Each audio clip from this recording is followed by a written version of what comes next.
নবী করিম সাল্লাল্লাহু আলাইহি ওয়াসাল্লাম বলেছেন, ইদা তাওয়াদ্দাল আব্দুল মুমিনু আও আল মুসলিমু ফাগাসালা ওয়াজহাহু। নবীজি বললেন, মুসলিম শরীফে আসছে যে ইমামদার নর নারী যখন সালাত আদায় করার জন্য ওযু করে, প্রিপারেশন নেয়, প্রস্তুতি গ্রহণ করে, এই যে ওযু করতে গিয়ে আমরা যে আমাদের চেহারাকে ধৌত করি, নবী সাল্লাল্লাহু আলাইহি ওয়াসাল্লাম বললেন, আমরা চেহারা ধৌত করার পরে আমাদের চেহারার পানিগুলো বেয়ে বেয়ে মাটিকে স্পর্শ করার আগেই চেহারার দ্বারা আমাদের যে গুনাহগুলো হয়েছিল আল্লাহ তাআলা সেই গুনাহগুলোকে মাফ করে দেন। এরপরে দেখেন, ফাকাসালা ইয়াদাইহি, নবীজি বললেন, এরপরে যখন তোমরা তোমাদের দুই হাত কোনই পর্যন্ত ধৌত করো, তোমাদের দুই হাতের পানিগুলো বেয়ে বেয়ে জমিনকে স্পর্শ করার আগেই দুই হাতের দ্বারা তোমাদের যে গুনাহ হয়েছিল আল্লাহ তাআলা সেই গুনাহগুলোকেও মাফ করে দেন।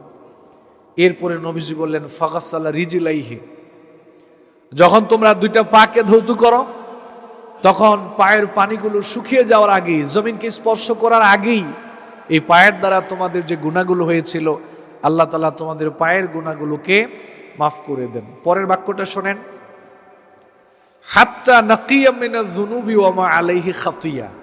নবীজি বললেন, এমন কি যখন তোমরা তোমাদের ওযুটা কমপ্লিট করে ফেলো, ওযুটা যখন টোটালি শেষ হয়ে যায়, এমন অবস্থায় তোমাদের ওযুটা শেষ হয়, মানে ওযু শেষ হওয়ার মানে তোমাদের যেন আর কোনো গুনাহই থাকলো না, আল্লাহ সবই মাফ করে দিলেন।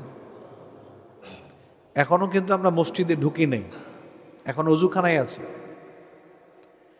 এখনো কিন্তু আমরা মসজিদে প্রবেশ করি না, এখন আমি ওযুখানায় ওযু করলাম, আল্লাহ তাআলা আমার গুনাহগুলোকে মাফ করে দিলেন। এখন এইখান থেকে আমরা একটা ভুল মেসেজ, ভুল তথ্য আমরা জানি। এখন আমরা যখন এই হাদিস আপনাদের সামনে বলি তখন আপনারা মনে করেন এই যে নবীজি বলছে ওযু করার মানে জীবনের সব গুনাহ শেষ, বাস আমি তো এখন নিষ্পাপ হয়ে গেলাম, আমার আর কোনো গুনাহ থাকলো না। নো, ওই আগে যে আয়াত পড়লাম সূরা নিসার 31 নং আয়াতে কারিমা, অত্র আয়াতে কারিমার দ্বারা নবীজির আরো হাদিস আছে, ওইগুলার দ্বারা প্রমাণিত হয় ওযুর মাধ্যমে আল্লাহ তাআলা বান্দার সব গুনাহ মাফ করেন না। ওযুর মাধ্যমে আল্লাহ তাআলা আমাদের যেই গুনাহগুলোকে মাফ করে দেন এগুলো হলো আমাদের ছোট ছোট গুনাহ, সগীরা গুনাহ। আর বড় বড় গুনাহ যেগুলা, এগুলো তাওবা ছাড়া আল্লাহ তাআলা মাফ করেন না। ওযুর মানে এই নয় যে জীবনের সব গুনাহ ছোট বড় আল্লাহ মাফ করে দিলেন। ওযু করলে গুনাহ মাফ হয় এই কথাটা সত্য, তবে ওই গুনাহগুলো হচ্ছে ছোট ছোট গুনাহ, বড় বড় গুনাহ নয়। আমরা 5 ওয়াক্ত সালাত আদায় করি, 5 ওয়াক্ত সালাত আদায় করি। নবীজি সাল্লাল্লাহু আলাইহি ওয়াসাল্লাম বলছেন যে আস-সালাওয়াতুল খামস, 5 ওয়াক্ত সালাত যারা আদায় করে, 5 ওয়াক্ত সালাত আদায়ের মাধ্যমে আল্লাহ তাআলা বান্দার গুনাহগুলোকে মাফ করে দেন। এখন আমি আর আপনি হয়তো চিন্তা করি এই যে 5 ওয়াক্ত নামাজ পড়লাম, আল্লাহ আমার জীবনের সব গুনাহ মাফ করে দিয়েছেন।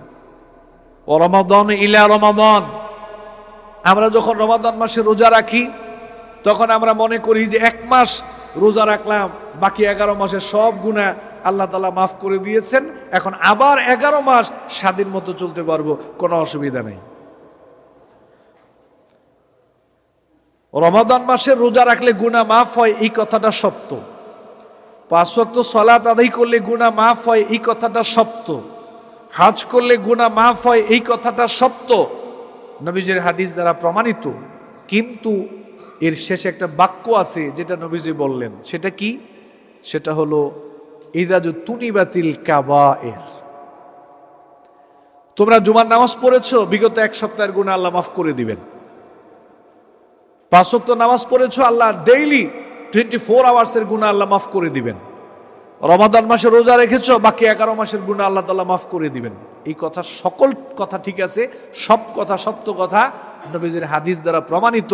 তবে নবীজি বললেন ইযাজু তুনিবাতিল কাবায়ের, একটা শর্ত আছে। ওই শর্তটা কি? বড় বড় পাপ কাজ করা যাবে না, বড় বড় অন্যায় থেকে বেঁচে থাকতে হবে, বড় বড় পাপ কাজ থেকে বেঁচে থাকতে হবে, কবিরা গুনাহ থেকে বেঁচে থাকতে হবে।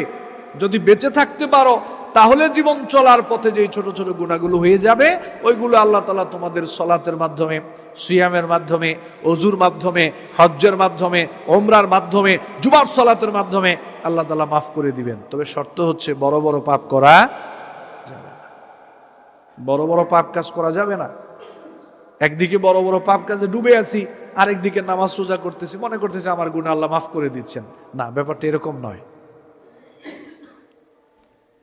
ইমতাজতানিবু কাবায়রা মা তুনহাউনা আনহু নুকাফির আনকুম সাইয়্যাতিকুম ওয়া নুদখিলকুম মুদখালান কারীমা।